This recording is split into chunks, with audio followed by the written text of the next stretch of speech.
Why and how we behave. 인간 행동 왜, 그리고 어떻게. 박명희입니다.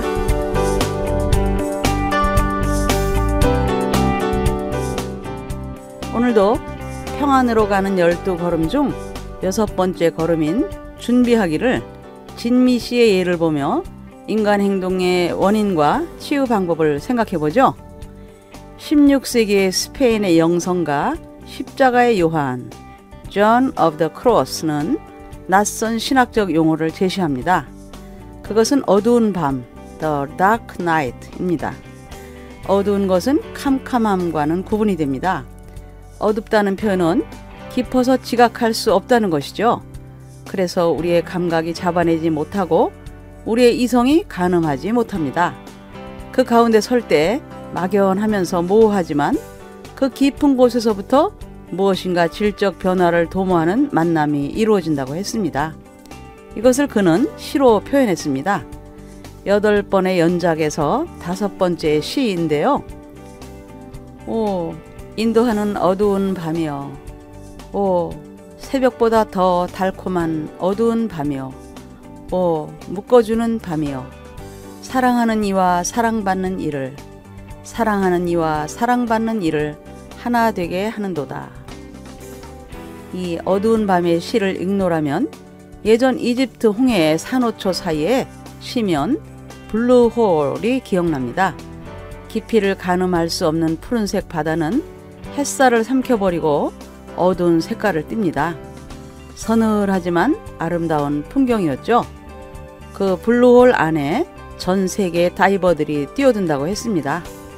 그 맑은 바다 아래 깊이 침잠하면 짙은 푸름으로 전후, 좌우, 상하가 가늠이 되지 않는다고 합니다.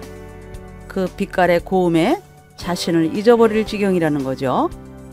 다이버들이 그 아름다움에 취해서 나오지 못하는 경우도 있다고 했습니다.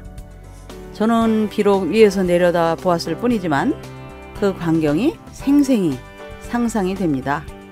저 깊은 아래에 그토록 찬란한 어두움이 있었을 것인데 그 어두움 속에서 사랑하는 이와 사랑받는 이가 하나 된다고 합니다.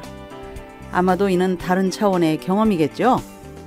제럴드 메이는 정신과 의사로서 중독의 깊은 연구를 통해 큰 공헌을 한 사람입니다. 그는 문제 해결에만 몰두하는 의료 시스템에 실망을 합니다. 너무도 능률적이어서 사람들이 영혼에서 벌어지는 일에는 전혀 관심이 없었기 때문이죠. 그는 영성에 깊은 관심을 갖게 되었습니다. 그러던 중 56세에 암 진단을 받았습니다. 그러나 투병 끝에 완치되었죠. 그렇지만 그 치료 과정에서 얻은 심장병으로 66세의 일기로 사망하고 말았습니다만 생애 마지막 책으로 영혼의 어두운 밤을 저술했습니다. 그는 그 책에서 무엇이 좋은 일이고 나쁜 일인지 구분하는 일을 포기했다고 하면서 도무지 뭐가 뭔지 모르겠다고 했습니다. 그렇지만 어두운 밤을 경험할 때마다 전보다 좀 더 자유롭고 좀 더 쓸모있고 좀 더 동정적이며 좀 더 감사할 줄 아는 사람이 된다고 했습니다. 비록 참된 자유와 감사가 어두운 밤이 끝나고 새벽에 도착하지만 어두운 밤 가운데 이해를 넘어가는 의미가 주어진다고 합니다. 그것은 멋진 것, 신비스러운 것으로 다름 아닌 사랑이라고 했습니다. 두 번째 걸음인 신뢰하기에서 영성의 5가지 바닥에 대해서 말씀드렸었죠. 어두운 밤은 그 영성의 바닥에 있어서 독특한 표현입니다. 바로 그 바닥에서 우리를 사랑하시어 하나 되게 하시는 그분의 존재를 사랑으로 경험하게 된다는 것이니까요.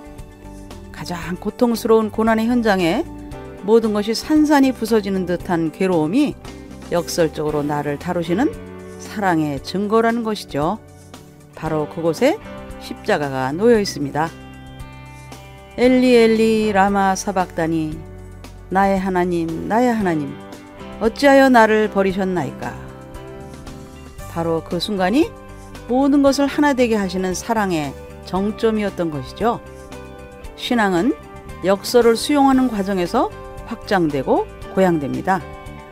이런 삶의 역설을 받아들이고 포용할 수 있는 믿음을 종교심리학자 제임스 파울러는 결합적 신앙, 컨정티브라고 불렀습니다. 그의 신앙 발달 단계 중 매우 성숙한 태도이죠. 전번 시간에 진미 씨에 대한 제 느낌을 표현했었는데, 진미 씨는 처음으로 자신의 과거의 이야기를 정리해서 들려주었습니다. 공무원인 아버지와 부지런히 부업을 하셨던 어머니 사이에서 장녀로 자랐고 마냥 착하고 말 잘 듣는 아이였답니다. 산에 도토리를 주우러 갔을 때 부모님이 여기에 가만히 있어라 하면 몇 시간이든 그 자리에서 옴짝 안 하고 서서 기다렸다고 합니다. 빵을 안 준다고 하며 친구들이 욕하며 빼앗자 할머니가 속상해서 너도 빼앗기지만 말고 쫓아가서 욕을 해 하고 다그치자 욕 하면서 뛰어갔다고 합니다. 싫어도 부모님 말씀에 순종하는 착한 아이였죠. 있는 듯 없는 듯 조용한 아이였다고 했습니다. 이제 목소리가 조금 가라앉았고 표정도 약간 무거워집니다. 대학 진학도 어머니가 가라고 해서 갔습니다. 남편도 자신을 잘 챙겨줄 것 같아서 결혼을 결심했는데 두 아이를 낳고서 남편이 이상하게 변하더랍니다. 이상한 소리를 듣기도 하고 혼자 공중을 향해 큰 소리를 지르기 시작해서 하던 사업을 정리할 수밖에 없었습니다. 남편이 아프면서 교회를 다니기 시작해서 따라 나갔는데 결국 악화되어 입원을 시켜야 했습니다. 이 모든 과정이 진행되어도 진미 씨는 가만히 있었답니다. 누군가 해주겠지 하고 기다리기만 한 거죠. 결국 어머니와 이모가 처리를 했습니다. 남편이 자기를 위해 주어야 하는데 남편을 퇴원시키면 그 뒤치다거리를 자신이 해야 한다는 생각에 퇴원을 미루고만 있습니다. 아이들이 사춘기를 지났는데도 별 느낌이 없었다고 했습니다. 답답하면 그냥 바깥으로 나와 동네를 돌아다니거나 찜질방에서 잤다고 했습니다. 진미 씨는 자신은 어떤 조건이 없으면 비참해지는 사람이라고 했습니다. 지금 상태가 자기 연민에 빠져 있는 것 같다고 했고 모든 조건이 떨어져 나가서 온전한 내가 드러나자 초라한 자신이 보였다고 했습니다. 공허한 마음, 텅 빈 가슴, 허벌판의 심정이라고 했습니다. 여러분은 어떠세요? 자신의 정서와 자신의 외양이 일치하지 않고 겉도는 경우는 없나요? 불일치이죠.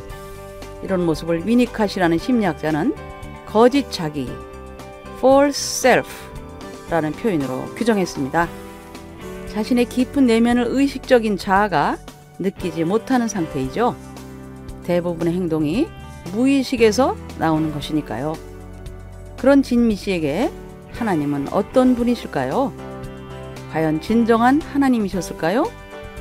처음 믿을 때에는 엄마처럼 딱딱 응답을 주셨답니다. 마치 엄마처럼 말이죠. 그래서 그녀는 하나님을 만나고 함께 머물러 있기만 하면 모든 것이 처음으로 돌아갈 수 있을 것이라고 확신했답니다.